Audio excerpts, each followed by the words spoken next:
You are very special to me. Very. বিরতির পর জুবান ও তিশা জুটি।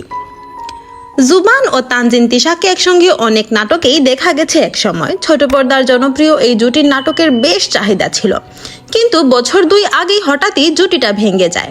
2022 সালে প্রচারিত নিঃশ্বাসে বিষ নাটকের পর তাদের আর একসঙ্গে দেখা যায়নি। বিরতির পর কাপল অফ দি ক্যাম্পাস নাটকে তারা আবার একসঙ্গে দেখা দিলেন। নাটকটি গত শুক্রবার সিএমভি ইউটিউব চ্যানেলে মুক্তি পেয়েছে। গতকাল রোববার দুপুর পর্যন্ত ভিউ 14 লাখ ছড়িয়েছে। নাটকটি নিয়ে জুবান বলেন, আমি আর তিশা অনেক দিন পর জুটি হয়ে ফিরেছি। বিরতির পর ফেরার কারণে দর্শকেরও আগ্রহ আছে। তাছাড়া বিশ্ববিদ্যালয় জীবন নিয়ে গল্প হওয়ার কারণেও তরুণদের ভালো লাগছে। সব মিলিয়ে মুক্তির পরই আলোচনা এসেছে নাটকটি। মাঝখানে কেন তিশার সঙ্গে নাটকে তাকে আর দেখা যায়নি সেই বিষয়ে তিনি বলেন, আমরা জুটি বেঁধে অনেক কাজ করেছি। কিছু নাটকের জন্য আমরা অনেক করেছি, কিন্তু ভিউ কম হয়ে গিয়েছিল। তখন আমাদের মনে হয় আমাদের জুটি হয়তো দর্শকের কাছে একঘেয়ে লাগছে, কিছুদিন বিরতিতে যাওয়া উচিত। কিন্তু বিরতিটা একটু বেশি হয়ে গেছে মনে হচ্ছে।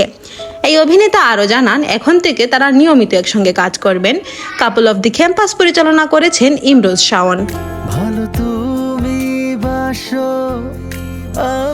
Thanks for watching. Please subscribe to my channel and follow for more.